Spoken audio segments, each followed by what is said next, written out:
Okay, let's start with running in place.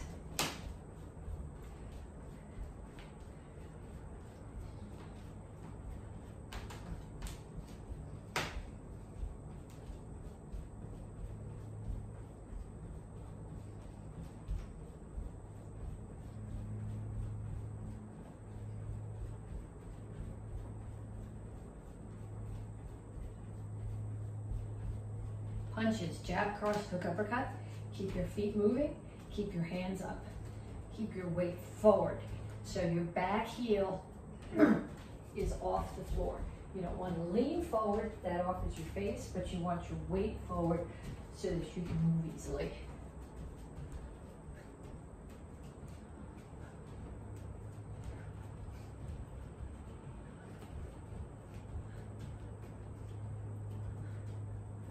And now we're going to shuffle in a box.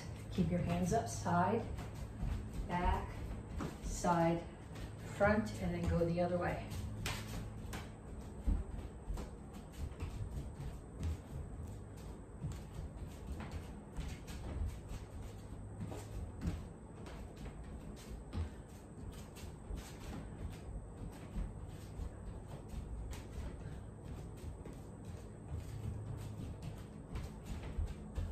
Knees. Make sure that you keep the standing leg bent.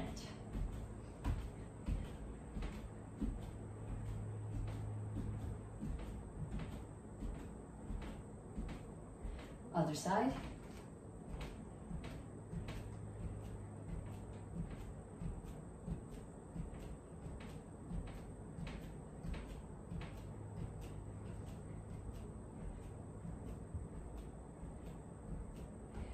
And ladder steps. And if you forgot to start your watch like I did, start it now.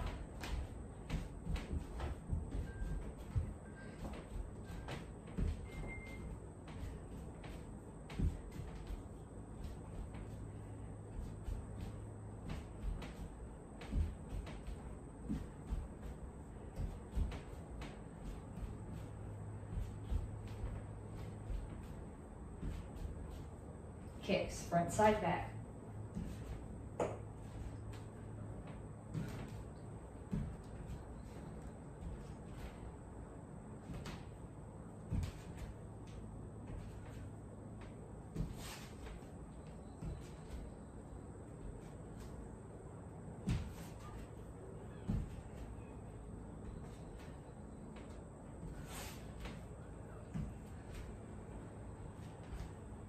Okay, so that was 6 exercises. Run in place. Punches, shuffle, knees, ladder steps, and kicks. 30 seconds each, 2 more times through, and then after you do it, come back and stretch. Okay, so once you've done your 3 times through, reach up, reach over to one side.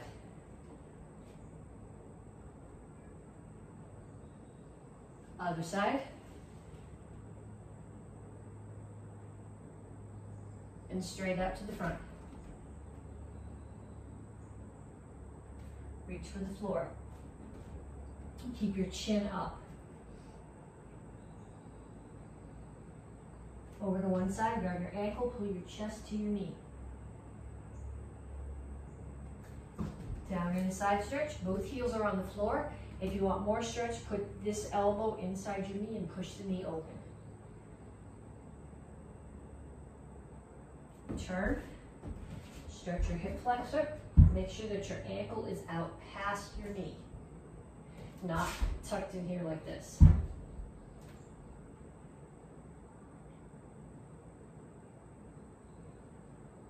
Straighten out your legs. All my toes are facing in the same direction. My chin is up, my back is flat. I reach my chest toward my front knee. That stretches this hamstring. Also stretches this calf a little bit. Come to the center, toes straight forward, push your knees out. Other side, grab your ankle. Make sure your chin is up. Down in a side stretch.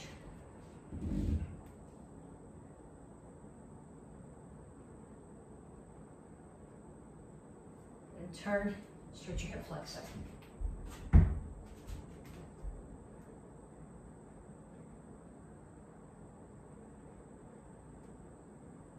Straighten out your legs.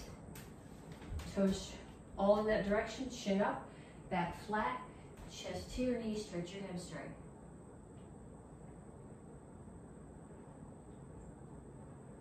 And then have a seat. One foot out in front of you, pull the other foot across the knee. If you can tuck this foot and still keep your whole butt on the floor, do it. If you can't, if you have one side of your one hip up when you do that, keep the leg extended.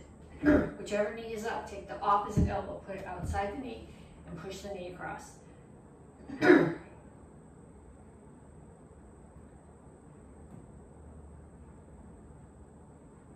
Other side.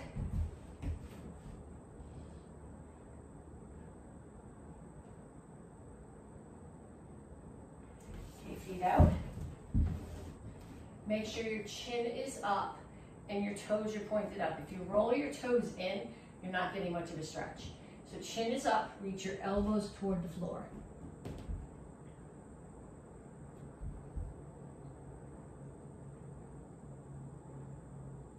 Bring your feet in closer, still elbows to the floor.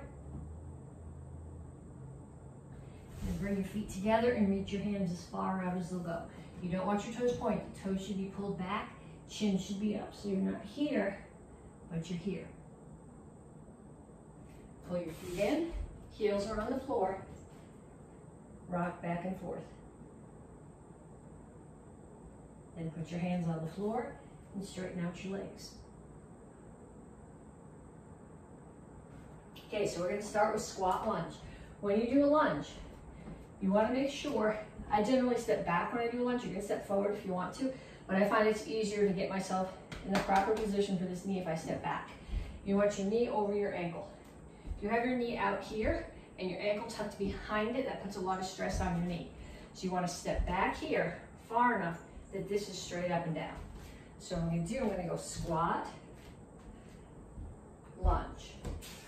Squat, lunge, squat, lunge, squat, lunge.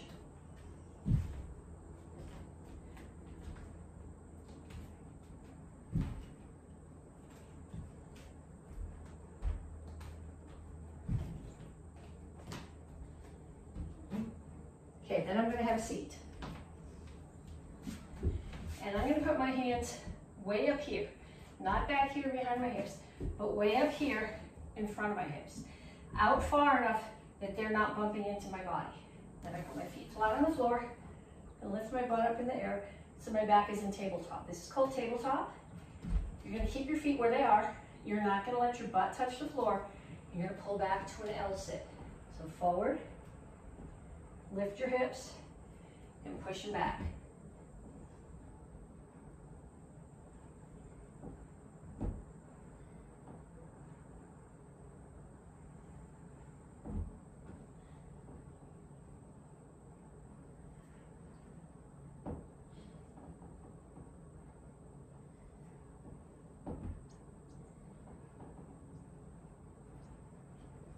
Okay, and the last one is called a sit out. Put yourself here, hands and feet are on the floor. It's not a plank like you would do a push-up. My butt's way in the air.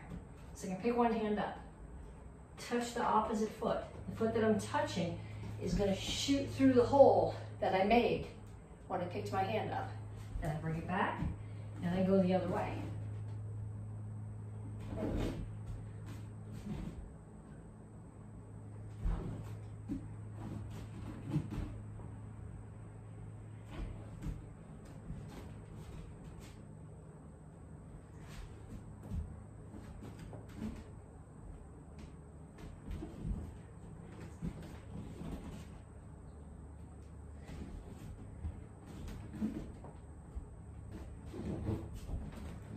Okay, so we did squat lunge, we did tabletop to L sit, and we did sit outs. We did 30 seconds of each one.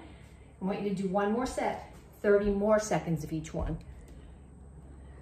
Okay, we're working on intensity, and we're going to talk about kicks right now. So the parts of the kicks that need to be there. Intensity has nothing to do with being loud. It has nothing to do with showing a mean face. It has to do with, primarily with martial intent, but in order to hit something hard enough for it to do good, you also have to hit correctly. That means proper stance, proper chamber, re-chamber, hitting the right part of the target with the right part of your body, the right part of your foot, or the right part of your hand. So right now I want you to grab a chair, and we're going to do front kicks.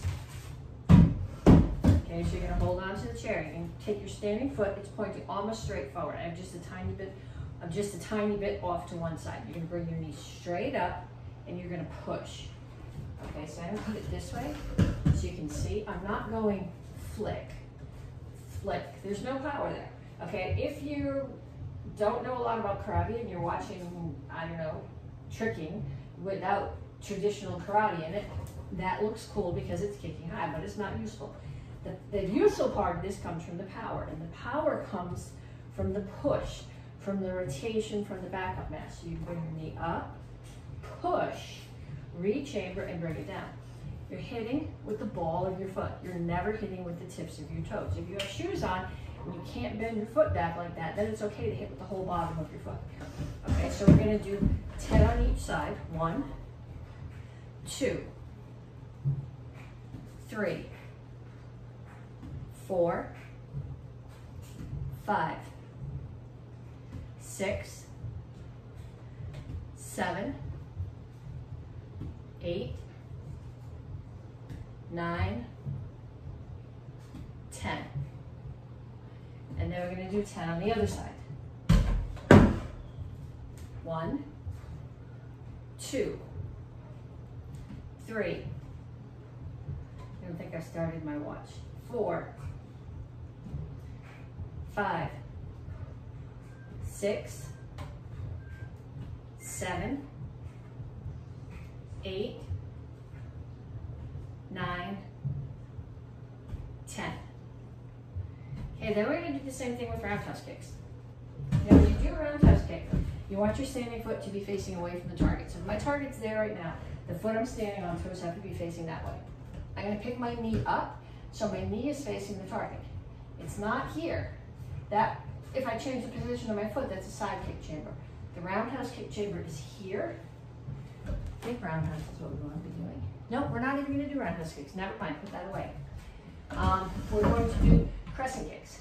Okay, crescent kick comes off a front kick chamber. We're going to do 3 kicks that all come off the crescent kick chamber. That all come off the front kick chamber. So we're going to do a crescent kick first. The kick comes up here.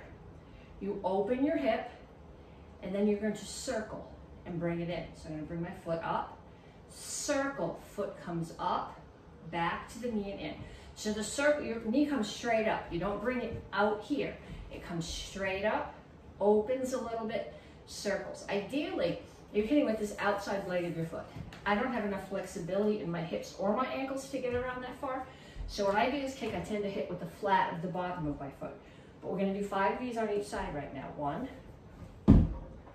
2, 3. So the rotation comes from my hip turning. 4, 5. And we're going to do 5 on the other side. 1, 2, 3, 4, 5. Okay, then we're going to do one more. The last one we're going to do is an axe kick. This also comes off of a front kick chamber, but your knee's going to swing the other way. When we did the crescent kick, your knee came up here, and you open it a little bit, and you close.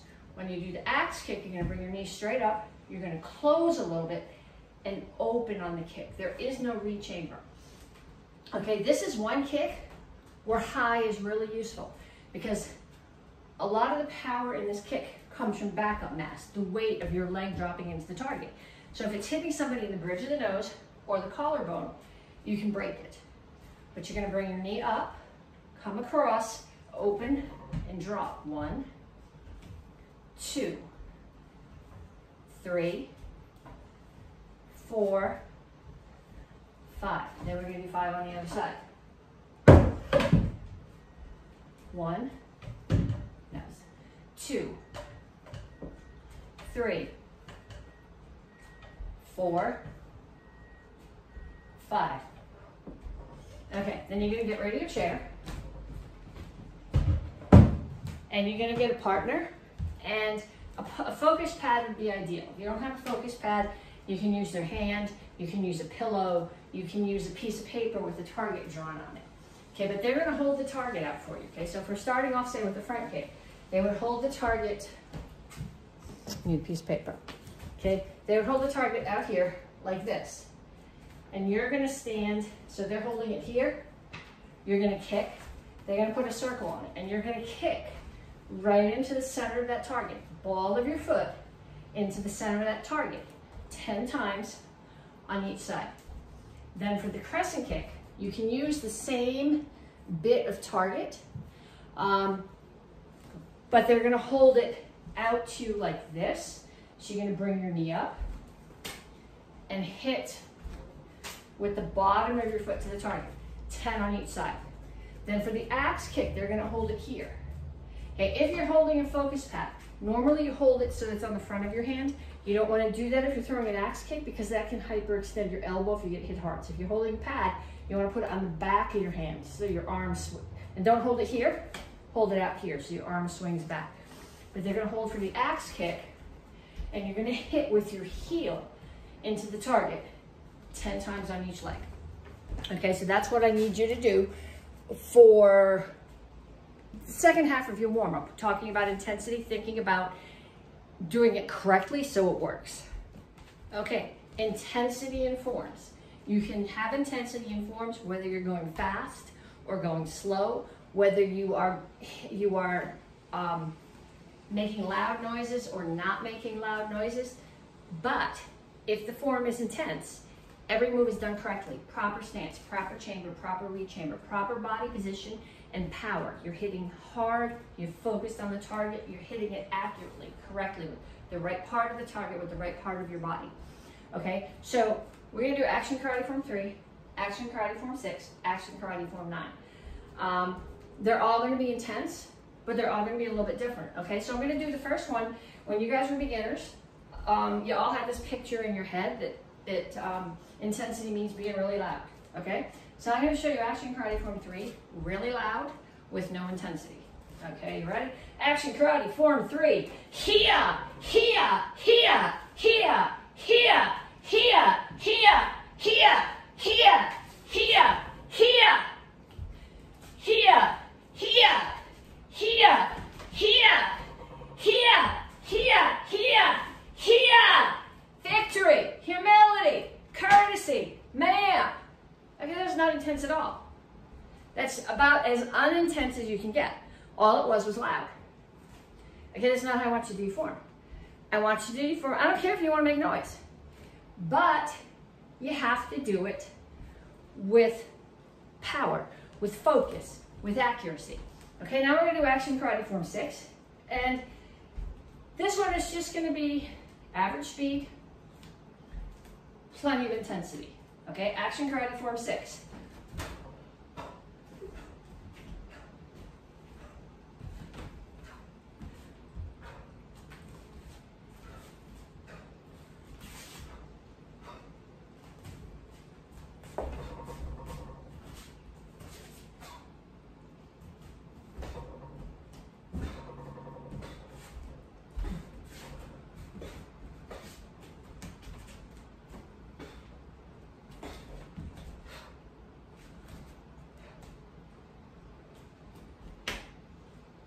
Okay, there wasn't a sound in that except that you could hear my hip hop when I did my spin hook kick.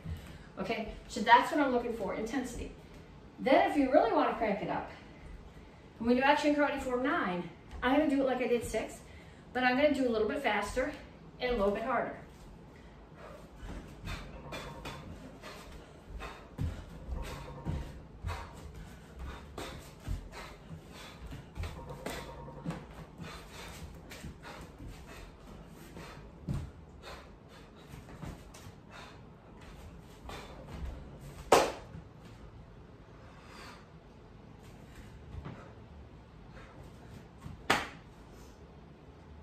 Okay, 3 forms. First one was not at all intense. If you show up for strike test and you do leg strength, you're not gonna pass. Second one was intense without speed. Third one was hard, so intensity through power and intensity with speed. Okay, so I want you to do all 3 of those forms 3 times each. Once the way I did Action Karate Form 3, once the way I did Action Karate Form 6, and once the way I did Action Karate Form 9. Okay, since this week we're talking about intensity in forms, we're gonna take our self-defenses and make them into little forms. Okay, every form is a way to take the moves of a self-defense, string them together, practice them in an organized way. It's like when you learn the alphabet. You're never going to use the alphabet in the order that it goes, but you learn it in the order that it goes. It's a teaching tool, then you've got the pieces in your head and you can use them as tools when you need them. So we're gonna do the same thing with the forms are the same way. You're taking tools, you're learning punches and kicks and blocks and stances and ways to move. You're putting them together in a way that you can practice, sort of like singing the alphabet song, and then you can pull the pieces out where you need them. So we're gonna take 3 self-defenses and we're gonna make each one into a little form. So the first one is mugger's hold. Okay, so we start here, and instead of saying Action Karate Form, whatever, we say, I don't want any trouble. Okay, we don't need someone to attack us. We can practice this in the air, just like you would a form. Someone chokes you from behind. You drop your weight and tuck your chin. Elbow, elbow, thinking about your stance. My toes are forward, my knees are bent. That's where my weight drops. I'm not lacing my fingers together. I can reinforce them this way or not reinforce them at all. Elbow, elbow, reach up, grab their arm, peel their hand, stance, index in, put my foot back, come to a kneel or a close kneel, throw, punch, punch, cover out. And then just like at the end of the form, victory, humility, courtesy. Okay, so let's do that as if it was a form. I don't want any trouble.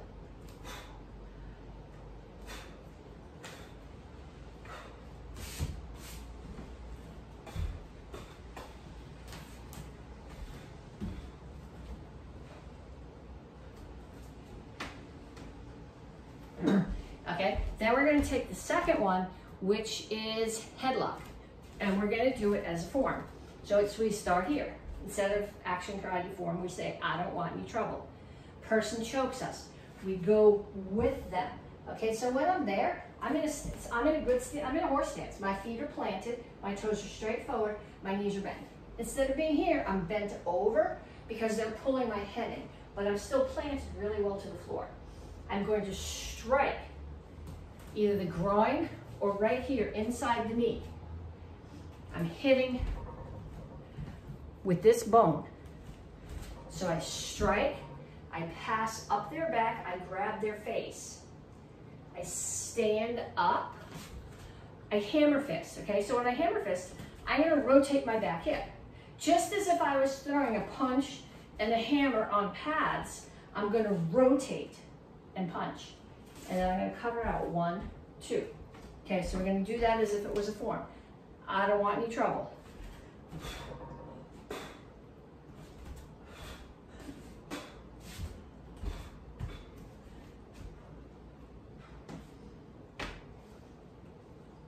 And then we're gonna do the same thing with the chair defense. So you need a chair for this one.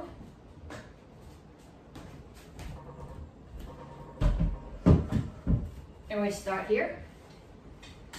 I don't want any trouble. They throw the punch.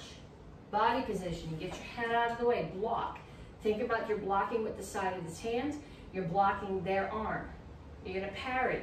Think about what part of your hand you're using compared to what part of theirs. You come up under the other one, you slide down, and you grab the turkey butt side of their head. You put your hand, side of your hand, or the base of your wrist on the back of their elbow. Kick their knee, stand up. The foot that you're kicked with is gonna step behind. You're going to push on their elbow, slam their head into the chair, punch, and cover out. Okay, I notice a lot of the kids, you want to put your hand on somebody's shoulder. Okay, find somebody in your house who's much taller, who's much bigger than you are. Okay, have them grab their hand, and then put your hand on the back of their shoulder. And now with the hand on the back of their shoulder, try to push them over. It's not going to work. That works fine on someone smaller than you. But you're not going to get attacked by someone who's smaller than you. You're going to get attacked by someone who's bigger than you. So pushing on their shoulder is not useful. Elbows want to bend this way. If you put your hand here and you push up against their elbow the other way, they're gonna go face down. So we're going to do that one as a form. We start here. I don't want any trouble.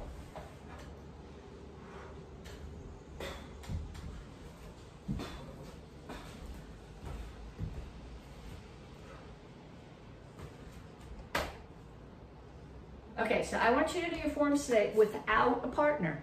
I want you to do them as if they were, I want you to do your self-defenses today without a partner, as if they were forms. I want you to do each one 3 times.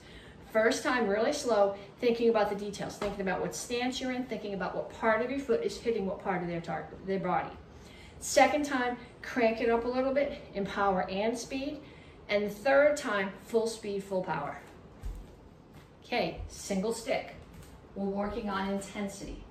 So what needs to happen is you need to understand what part of your what part of the person that you are hitting and what part of your stick you're hitting with. Okay, you've got this stick. Makes your arms 2 feet longer than it is. So if you hit them with this part of the stick, you're not using the advantage you have by making your arms 2 feet longer. You want to hit them with this part at the end of the stick. Okay, so I'm not holding way down here. That doesn't give me much leverage. I hold here so that there's room to put one more hand at the bottom. Number one, it gives me leverage. Number two, it gives me, I can use the other end of the stick. I can use it to hit. I can use it to grab and pull. Okay, but we're going to start here, single stick. Make sure you're covering your head. This is not covering your head. This is not covering your head. This is covering your head. I have it angled down because if I have it angled here and their stick hits here and it slides down, it's going to hit my fingers. But if I bring it this way and it hits here, it's going to slide down into the air. So I'm going to step forward. 1, 2, 3, 4, 5, 6, 7, 8, 9, 10, 11, 12, 13, 14, 15, 16. Okay, so just like we did with the forms, just like we did with our self-defenses, I want you to practice this as if it was a self-defense. So, as if it was a form. So I'm going to face this way.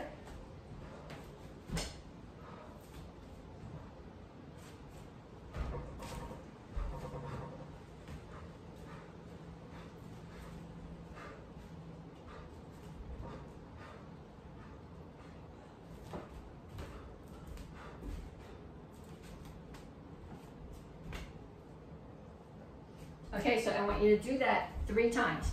1 time, really slow, thinking about where your stances are, what part of your stick you're hitting with, what part of the target, the person or their weapon you're hitting. Second time, crank it up a little bit in speed and power. Third time, full speed, full power. Okay, with 2 sticks, I'm gonna mess with you a little bit as far as making it into a form. Okay, so we're gonna start at the beginning, just like we did. Chunbi, Chariya, Kinyet, Chunbi. Then we're going to fall back into our guard stance and we're going to go through 1 time just as it normally is. 1, 2, 3, 4,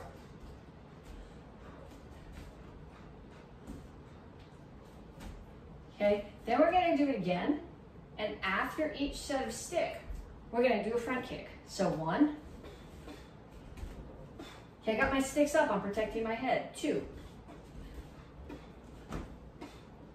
3,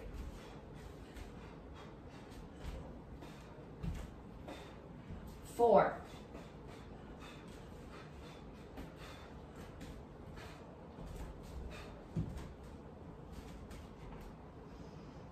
'kay? I want you to do that with the front kick. I want you to do it again with the roundhouse kick, and I want you to do it again with the side kick. Okay, side actually is a form. So when you practice your side, I want you to do this as if you were competing in a tournament. I would really hope that if you were competing in a tournament, you wouldn't just be going through the motions. I also would hope that if you're competing in a tournament, you're not so freaked out by the judges and the audience that you just do the whole thing full speed without breathing, without putting any stances in it, without putting any phrases in it. Okay, I want to see the phrases. I want each one of them to be intense through the phrase. So we start here.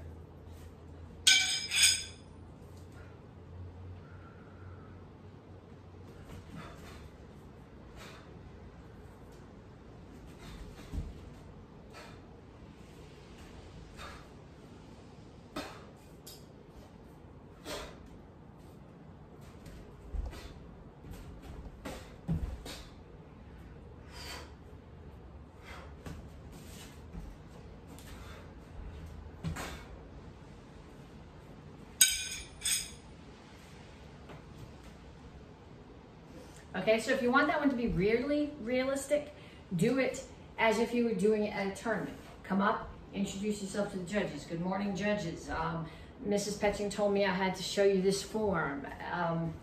This is my side form. I'm supposed to be showing you intensity. Do it that way at least 3 times through with as much intensity as if you were doing it at a tournament.